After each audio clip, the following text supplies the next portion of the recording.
Nolan just wanted to feed his kids and enjoy the sun, but when two deputies demanded ID for a cookout, they had no idea they were targeting an FBI agent trained in civil rights.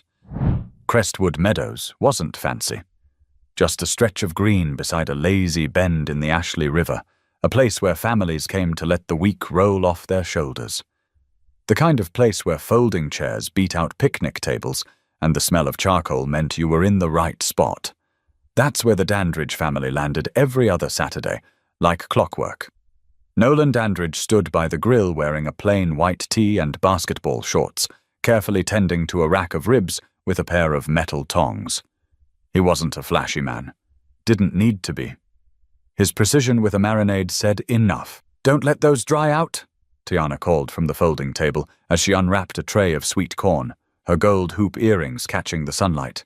"You always try to do too much at once." Nolan smirked without looking up. "Woman, when have I ever messed up ribs?" Their daughter, Kendra, rolled her eyes and tugged her curls into a ponytail as she watched her younger brother Jalen lob a frisbee toward a distant tree, way off target. He squealed anyway, running after it with both arms out like a goalie. "You two better eat today," Tiana said, pointing a serving spoon at both kids. "I didn't peel all these potatoes for you to live on juice pouches." Kendra flopped into a lawn chair and slipped her earbuds in. "You're the one who cooks enough for 20 people. Tiana smiled, brushing off the comment. "I cook for my family like I love them. Y'all eat like I don't." Nolan chuckled, flipping the ribs again. The grill hissed and popped. Everything about the afternoon moved slow and easy. No one was in a rush, just a regular South Carolina summer, heat pressing down like a warm hand, kids' laughter carrying across the grass. Other families dotted the park, a group of cousins tossing a football, a couple grilling hot dogs near the swings, a few older folks playing dominoes under a covered pavilion. Nobody was causing trouble. Nobody was loud. "Jalen!" Nolan called, his voice cutting across the breeze. "Stay where I can see you." "I'm just getting my frisbee," Jalen shouted, his voice cracking with excitement. "Don't go past the trees, hear me?" Nolan added. "Okay, okay," the boy waved back. Kendra glanced at her dad, annoyed. "You treat him like he's 5. He's 7. That's close enough," Nolan said. There was something comforting in the routine of it all, a kind of rhythm they'd built over years of these afternoons. Grill, laugh, eat, clean up, go home. No schedules, no phones, no distractions. Tiana pulled out a mason jar of lemonade from the cooler and handed a cup to Nolan. "Don't let that fire die. You know how long these ribs take." He took the drink, clinked the cup against hers. "This ain't my first time." "I know. That's why I married you," she said, smirking before slipping a deviled egg into her mouth. Nolan shook his head, still smiling. "Woman been roasting me since '03. That was the kind of family they were. Not perfect, just real. The kind of folks who laughed hard, argued loud, and loved even louder. Nolan had spent the last year buried in work, long days at the Charleston field office, nights at his laptop writing reports. So these weekends meant something. They were sacred. He glanced toward the tree line where Jalen was running back with the frisbee, breathless and proud. Behind him, a squirrel darted up a tree and disappeared. "Look, I caught it!" Jalen yelled, holding up the disc like a trophy. "You didn't catch it, you picked it up." Kendra mumbled, without looking up from her phone. "I still got it," he declared, collapsing into the grass. Nolan leaned back, cracked his knuckles and looked over at Tiana. "You hear that? Our boy's a champion." "He better be," she said. "He eats like one." They both laughed again. It was the kind of sound that only comes from peace, from knowing you're exactly where you're meant to be. But a few minutes later, a low rumble from the parking lot broke the rhythm. Tires rolled slowly across gravel, then onto the grass. Closer than any car should be. Nolan looked up. "Who's driving on the field?" Tiana followed his gaze. A Charleston County Sheriff's Department cruiser. It stopped about 15 yards from their grill. 2 deputies stepped out.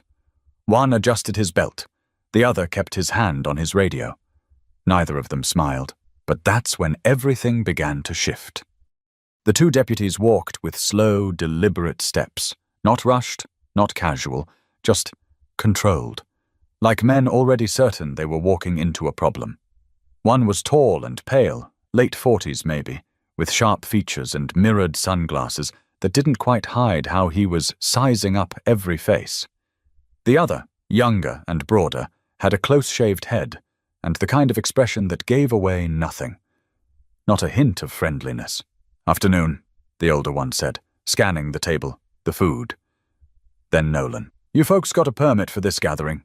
The question landed like a rock in the middle of a pond. Nolan straightened up, wiped his hands on a towel, and stepped from behind the grill. "We're not hosting an event, sir, just a family cookout. That right?" the younger officer said, eyeing the trays and folding chairs.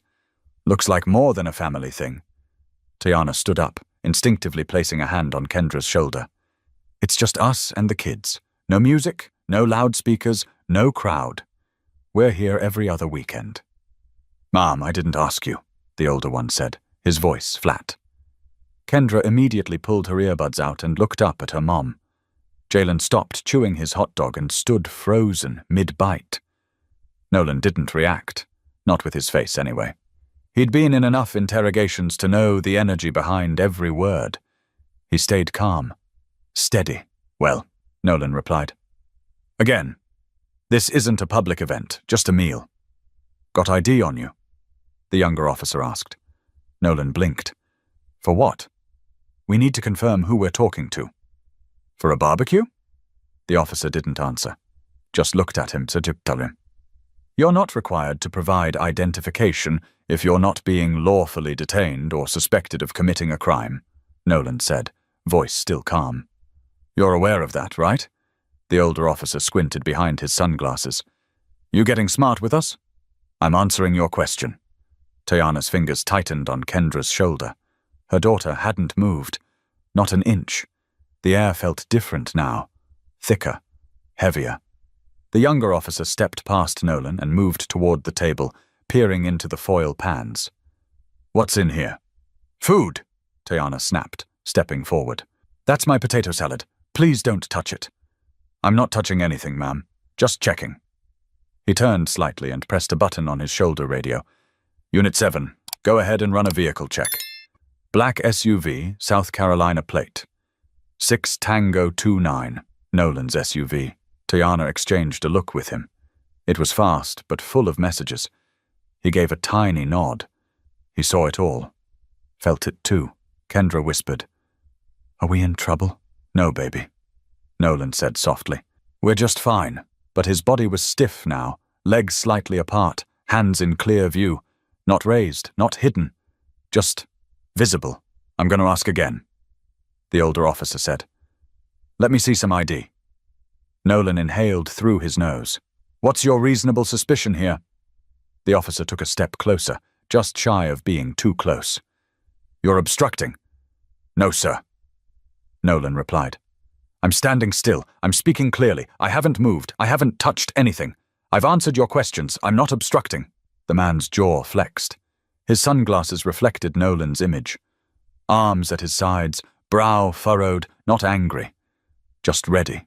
Kendra stood now, too, chest tight, her fingers trembling. "Mom," she said quietly, "can they make us leave?" Tiana didn't answer. The younger deputy walked back toward his partner. "Plates registered to a Nolan Dandridge, Mount Pleasant address." "That's me," Nolan said. "You sure about that?" the older one said, tapping the name into his tablet. "Got anything to prove it?" That's when Nolan sighed. Just a little. And reached for his wallet. Slowly, deliberately. He took out his ID, but not just his driver's license. He handed over a federal badge and credentials. The older officer blinked.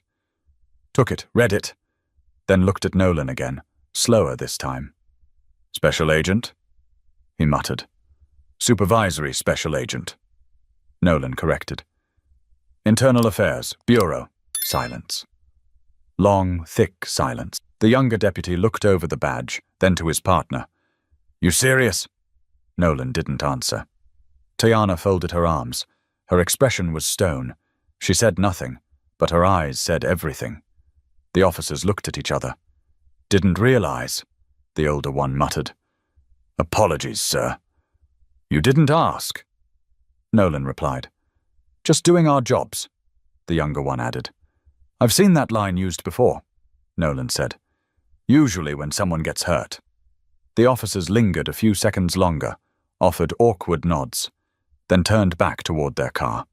No more words, no citation, no questions, just silence and gravel under boots. Jalen, still holding his hot dog, finally asked, "What just happened?" Nolan crouched down, eyes level with his son's.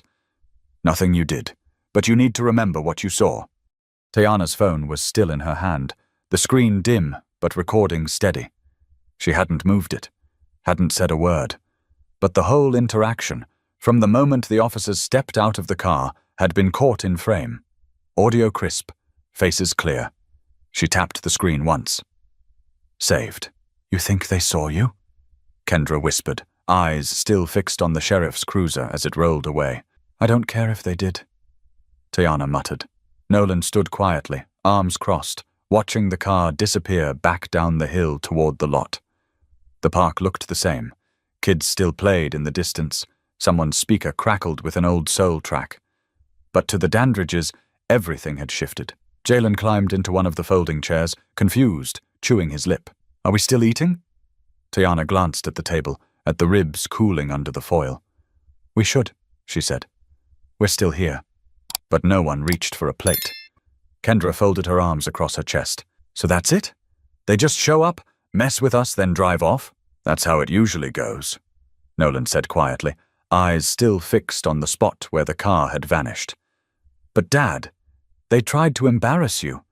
They talked to Mom like she wasn't even—" She broke off, furious. "I know what they tried to do," Nolan said. His voice was low, measured, but there was something else in it now, something heavier.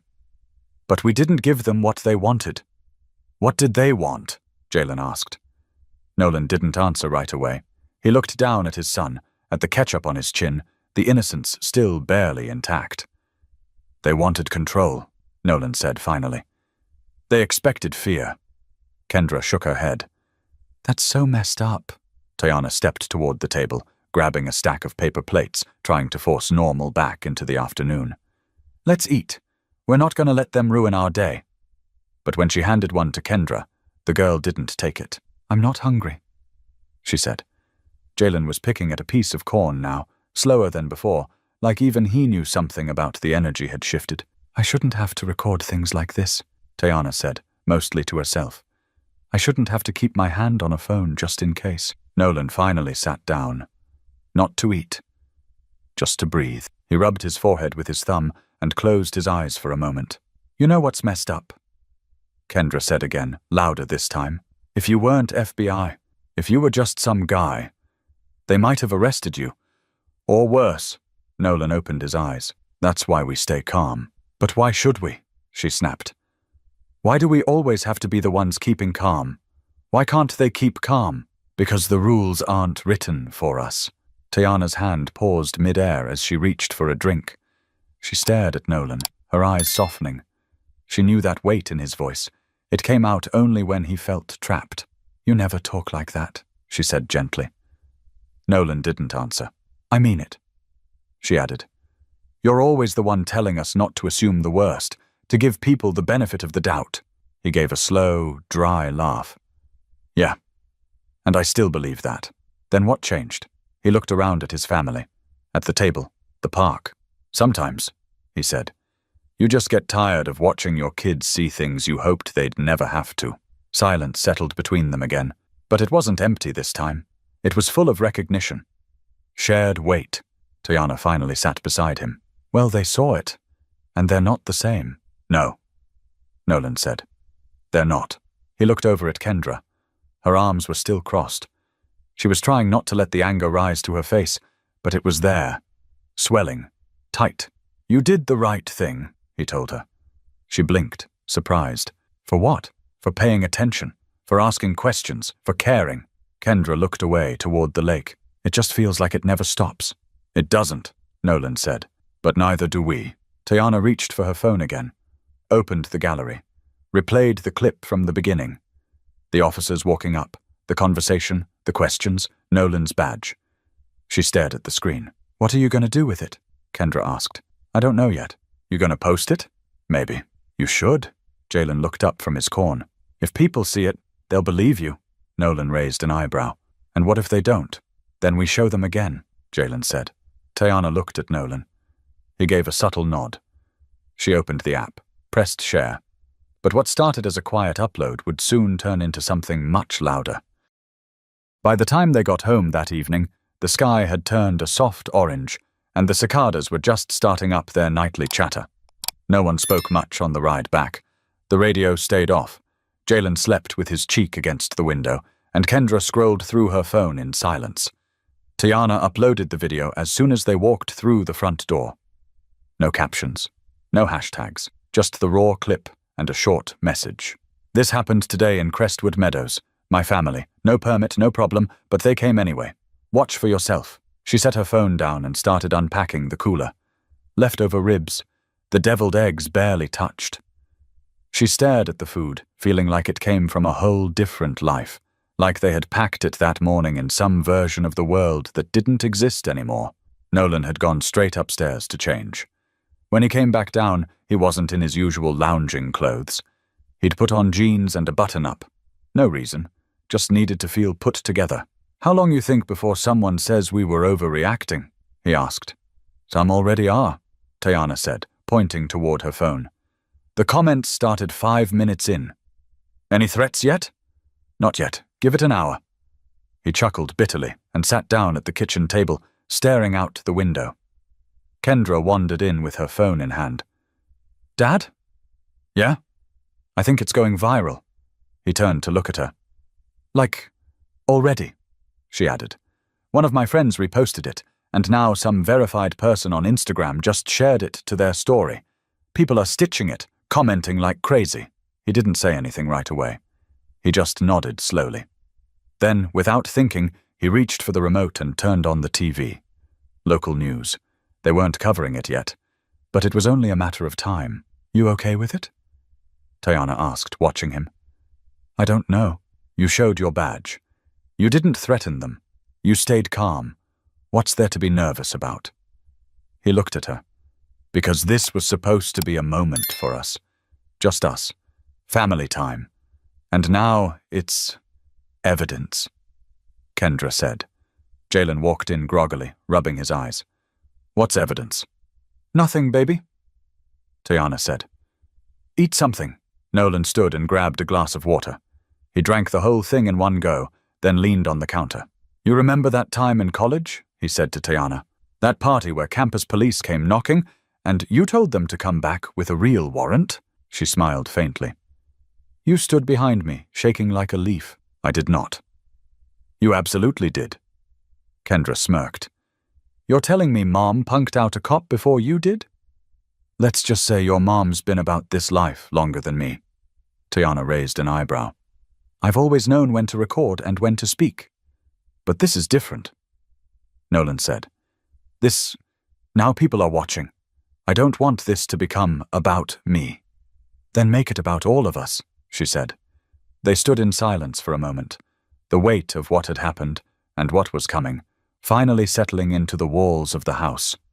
Nolan walked over and picked up Tayana's phone.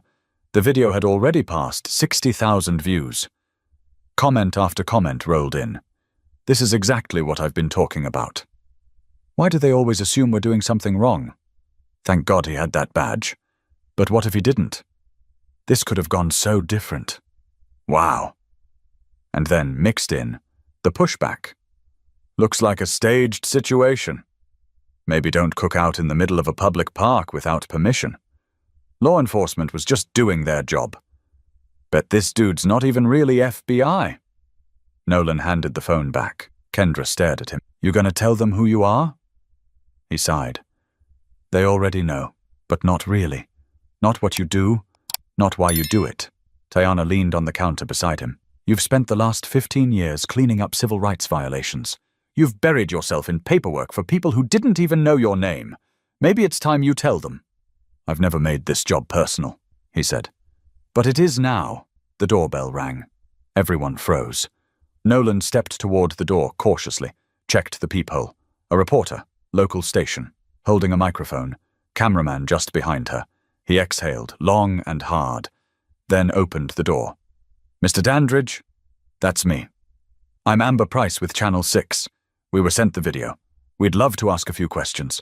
He didn't answer immediately. He turned back to glance at his family. Jalen was eating again. Kendra stood behind her mom, arms folded, protective. Tayana gave a single nod. Nolan turned back to the reporter. "You have 5 minutes." But 5 minutes was more than enough to spark something bigger. The living room was warm under the late evening light, blinds half closed, tension settling like dust.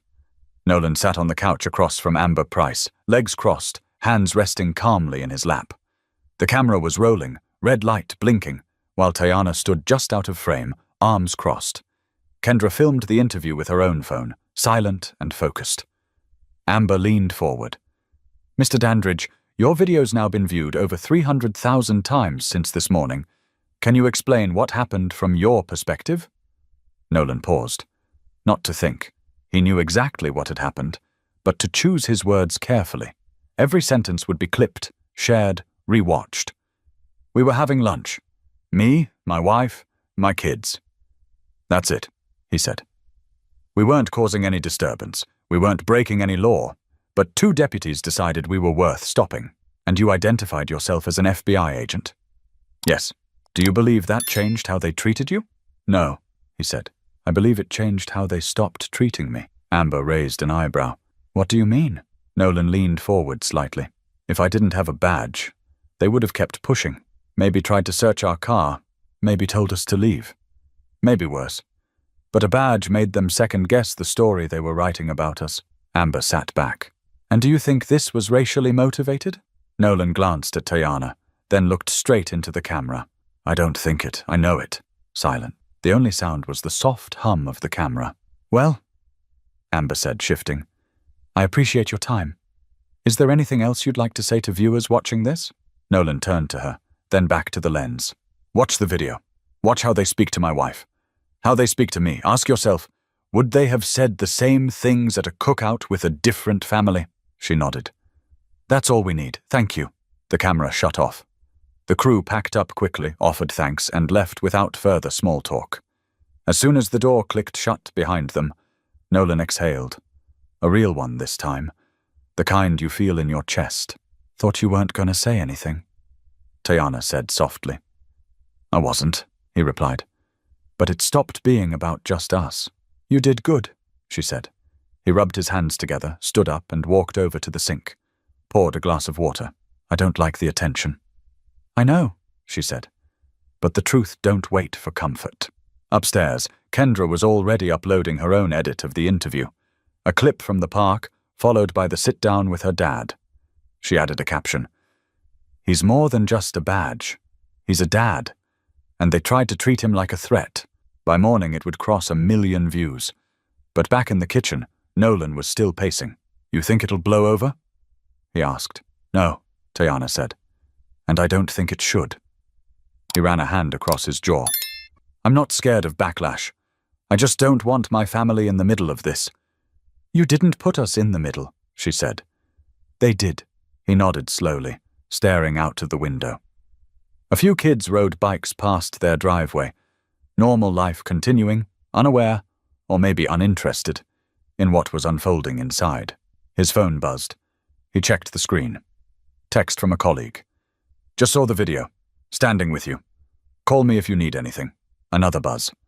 This one from a number he didn't recognize. "Would love to have you speak on our panel about policing and bias." And another. And another. Tayana watched him scroll. "You could ignore them." "I could. But you won't." He set the phone down.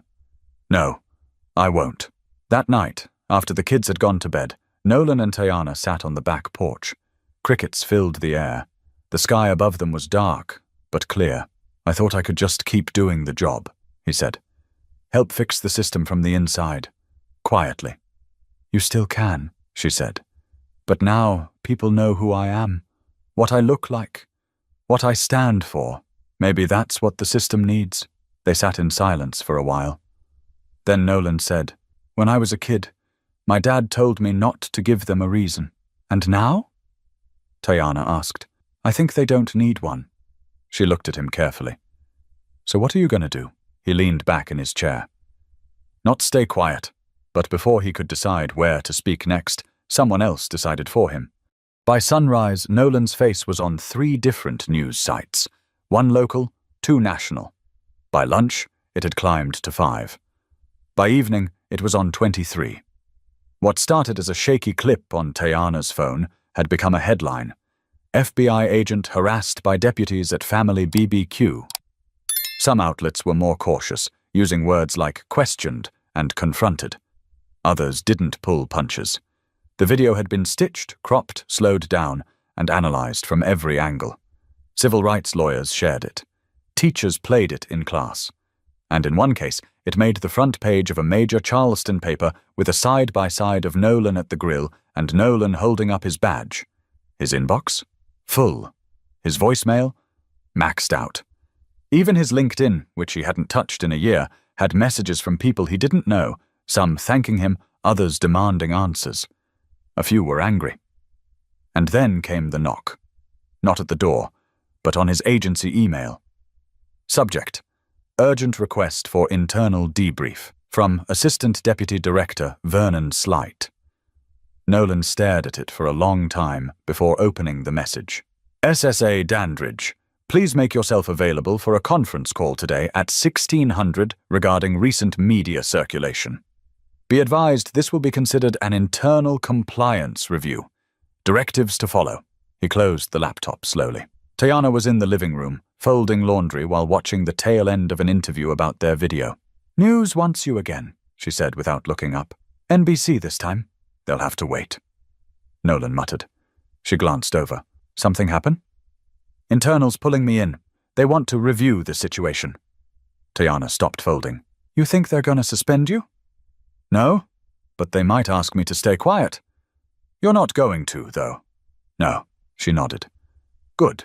At 4:00 p.m., sharp, Nolan sat at his desk, webcam on, posture rigid. On screen, 4 faces blinked in one by one. He recognized them all. 1 from DC, 2 from the regional office, and 1 from headquarters. Only Slight spoke. Agent Dandridge, this call is being recorded for documentation. Do you consent to proceed? Yes. You are currently the subject of widespread media attention due to a video recorded during an off-duty incident. Are you aware of this? I am. Do you acknowledge that the video may reflect on your position with the Bureau? I acknowledge that anything I do could reflect on the Bureau. Nolan replied. Did you instruct your wife to publish the video? No. She made the decision on her own. But you've since commented publicly. I've been asked. I've responded. I haven't violated any protocols. One of the other faces, a woman from legal affairs, cleared her throat. We're not accusing you of any misconduct, but we are advising discretion. We've already received inquiries from law enforcement unions. Some are claiming defamation. Nolan raised an eyebrow. Defamation? I recorded nothing false. Still, we have to consider Bureau optics, Slight added. So the optics of me standing calmly while 2 deputies escalate a situation that never needed to happen. Nolan asked. There was a pause. Then Slight said, We're asking that you refrain from further public commentary while the situation is being reviewed. I understand, Nolan replied, but I won't apologize for being recorded in my own life. We're not asking you to apologize. Yet. The call ended with vague assurances and no real answers. Nolan sat in silence for a moment. Then he got up, walked outside, and sat on the porch steps. The sky was soft with clouds now, a breeze rustling the crepe myrtle in the front yard. Tayana joined him, handing him a cup of coffee. They try to pull rank? She asked. Not directly, but it's coming. You gonna stop talking? He looked at her. I think they just made me want to talk more. That night, Nolan posted a short video from his own account. A single shot. No music, no effects. Just him, sitting in the backyard. My name is Nolan Dandridge. I've worked for the Bureau for 15 years. I believe in law. I believe in order. But I also believe in fairness. What happened to me and my family last weekend wasn't about law or order. It was about assumption. And I'm done being silent about it. Within an hour, It passed 100,000 views. By morning, the number would triple. But before Nolan could decide where to take this message next, someone from his past reached out and changed everything. Nolan was in the kitchen pouring coffee the next morning when his phone buzzed again. He glanced at the screen and paused. The name was familiar. Not recent, not casual, but unforgettable. Marlon Vickers, a name he hadn't seen in over a decade. Back in Quantico, Marlon had been the loud one. Sharp mind, sharper tongue. They weren't close friends, but they respected each other. The kind of respect you develop during early mornings on the range and long nights combing through case files together. Nolan swiped to open the message. Saw the video. They're listening now. You should speak where they can hear you. Call me. He stared at the words for a moment, then hit call. Marlon picked up on the first ring. Dandridge. Been a long time. It has, Nolan said, sipping his coffee. Didn't expect to hear from you. Well, I'm not reaching out just for memory's sake, Marlon said. I'm working with the Justice Collective now. You heard of it? Yeah, they're pretty vocal. Exactly. They've been wanting a voice like yours. Someone who's worked the system, who understands the badge, but also the weight of what it means to wear it while black. Nolan leaned against the counter. I didn't put out that video to start a speaking tour. I know.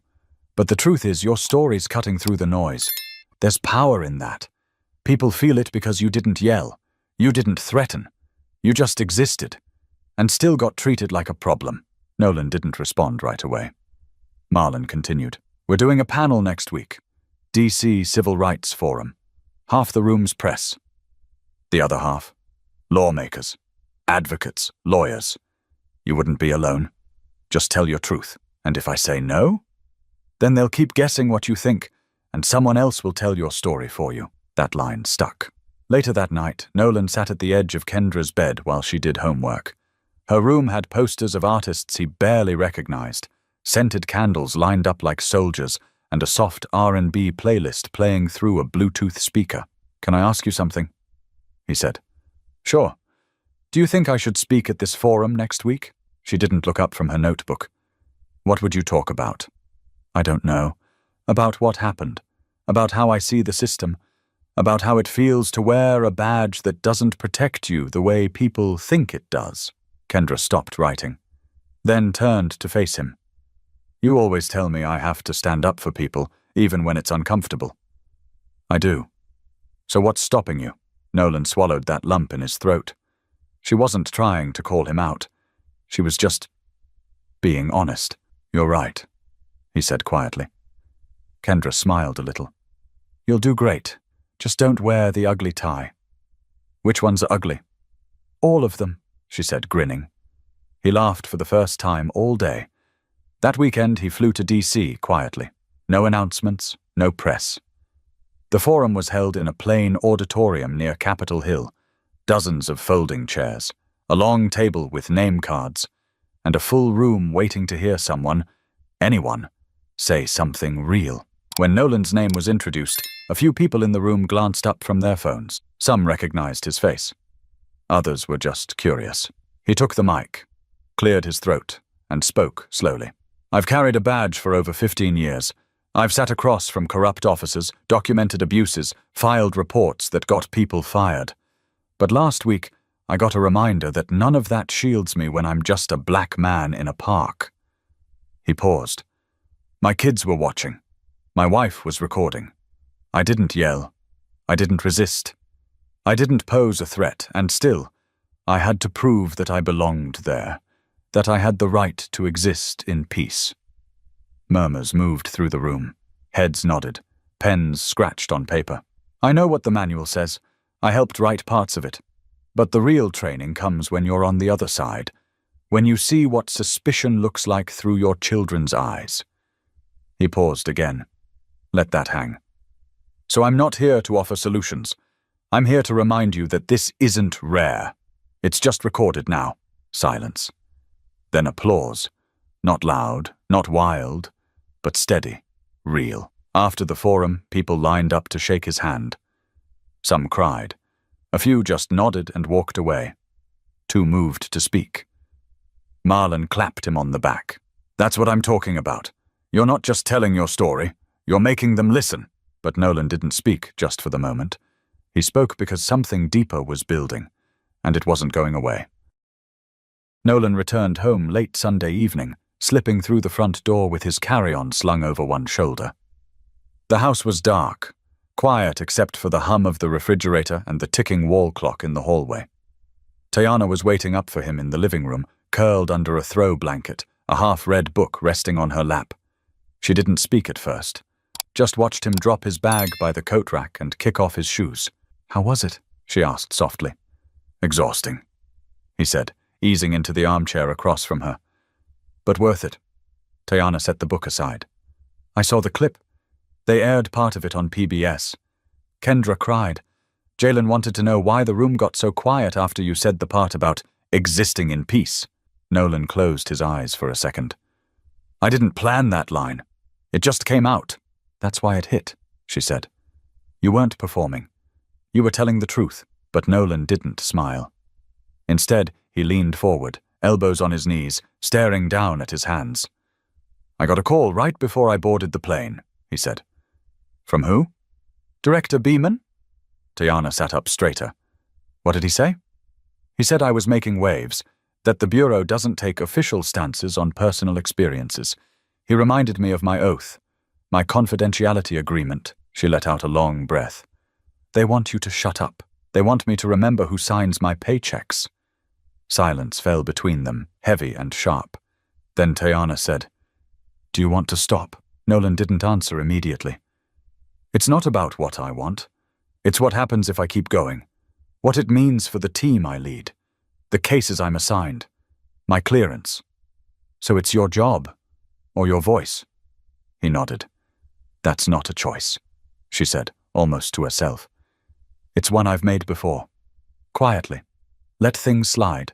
Focused on the work, not the noise. But now you're the noise," she said. He looked up at her. "And part of me hates that."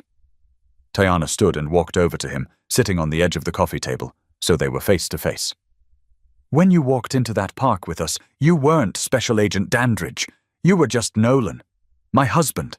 Our kid's father. The man who won't let me season the ribs because I overdo the garlic." That pulled a small grin out of him. She continued. "They didn't care who you were. You had to flash a badge to be treated like a person. And now you have a platform. You think this is about ego? You think we want the spotlight?" "No," he said quietly. "But we didn't ask for this." "I know, but it asked for us." Nolan leaned back, stared up at the ceiling. "I've always believed in systems. I still do, honestly. But maybe systems don't change unless the people inside them shake them a little." She raised an eyebrow. "That sounds like a man leaning toward doing something big." He chuckled.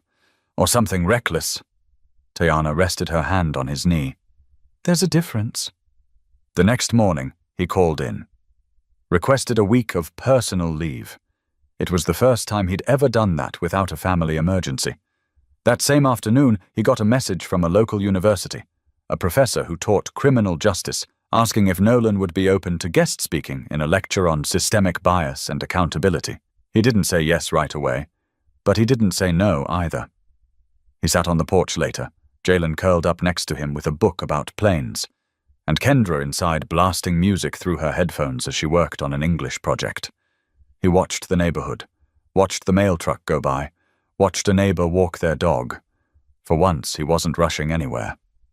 "I keep thinking," he said aloud, "what if that badge hadn't been in my wallet?" Jalen looked up. "What do you mean? What if they didn't believe me? What if things had gone different?" The boy frowned, processing. "Would they have taken you away?"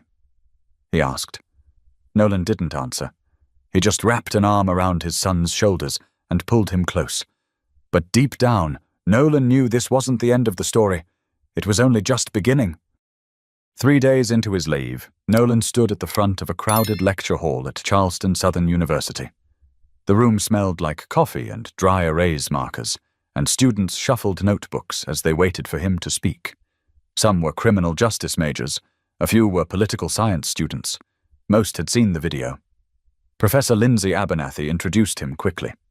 We're fortunate to have Supervisory Special Agent Nolan Dandridge with us today.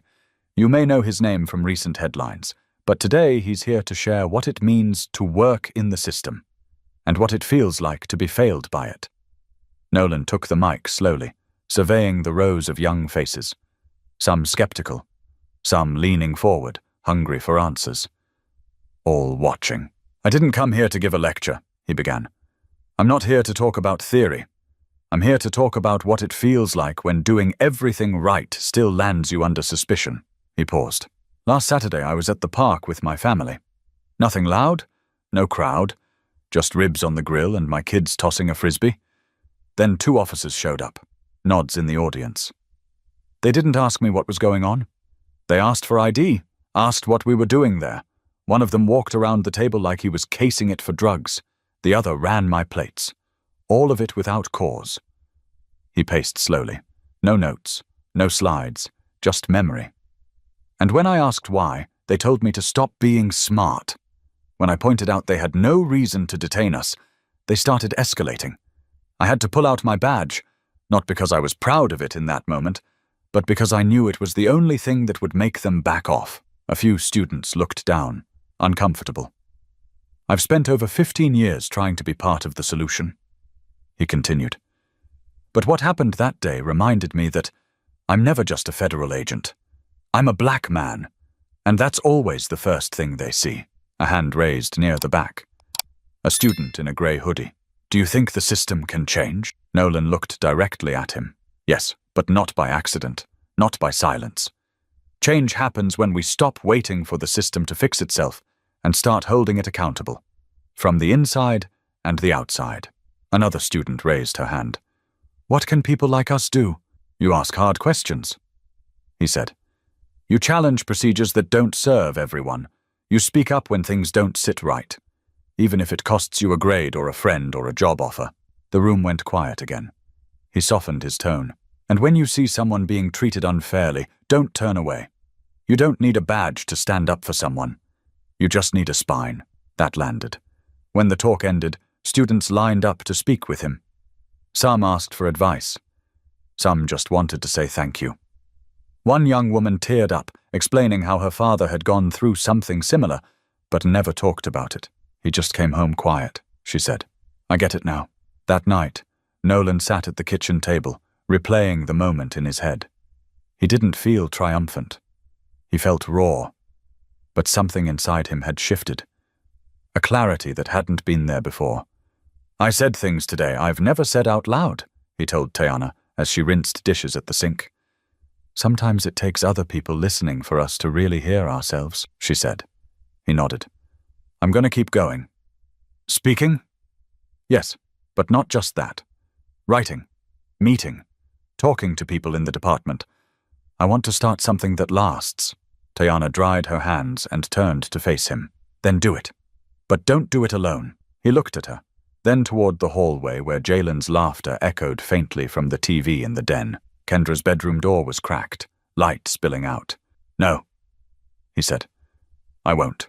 The next morning, Nolan created a small non-profit with the help of Marlon Vickers and a few like-minded agents. Line of Sight. Its mission? Training officers, educating the public, and giving voice to the experiences that go unheard in backrooms and patrol cars. He didn't care if it got big. He just wanted it to be real. But before he could fully put it in motion, one final visit to the park would bring everything full circle. It had been nearly 3 weeks since the incident when Nolan drove back to Crestwood Meadows. This time, there was no folding table in the trunk, no trays of food or frisbees tossed through the air, just him, alone, with a folding chair in the back seat and a notebook tucked under his arm. The sky was clear, a soft breeze tugging at the branches of the big sycamore, the same tree they had sat under that day. The grass was freshly mowed. Kids played on the far side of the park, chasing each other in fits of laughter. Life moved on. He set up the chair in the same spot, sat down, opened the notebook, and stared at the first blank page. For a while he didn't write.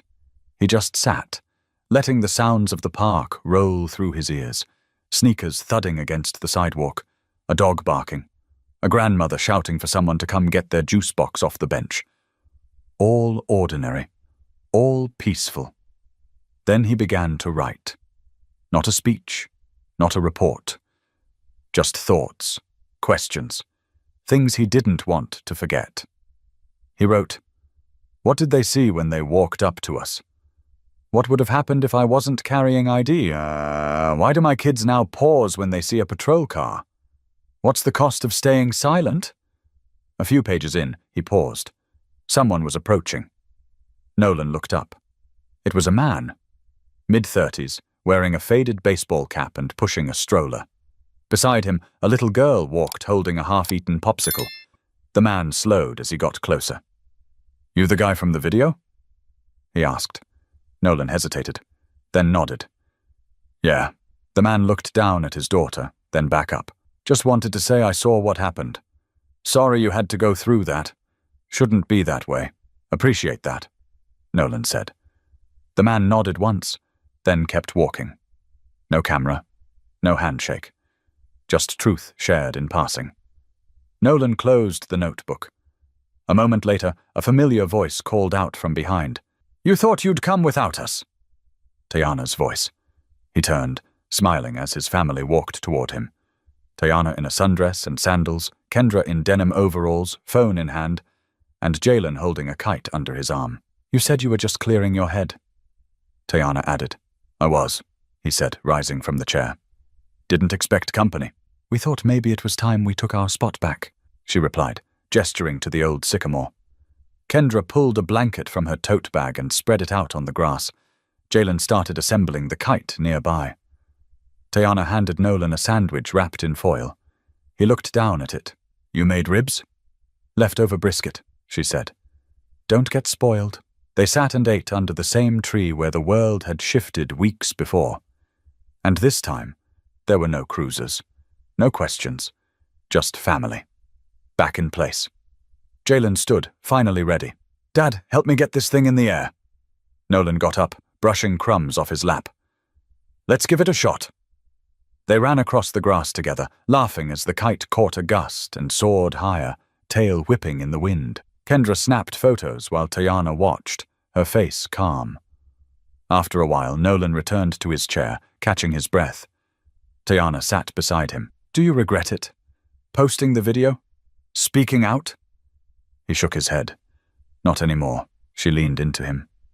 "We're proud of you." He looked out at the park, sunlight catching the curve of the lake, then down at his son dancing beneath the kite. His daughter smiling. For real this time. "I used to think staying quiet kept us safe," he said. "But I realize now, it just made it easier for other people to stay comfortable." He picked up his notebook, flipped to a fresh page and started writing again. Not because he had to, but because someone else might need to read it one day. And when he finished the last line, he closed it gently and said, almost to himself, "We belong here. We always did." To everyone watching or listening to this story, there are moments that ask us to choose between comfort and truth, between silence and impact. Nolan Dandridge didn't ask to be a symbol. He only asked to eat lunch with his family. But what happened that day wasn't just about him. It was about all the unseen stories that never make it to camera. Don't wait to be believed. Don't wait to be interrupted. Speak, record, share. And if this story moved you, subscribe to the channel and pass this message on. Because the more voices we raise, the harder they are to ignore.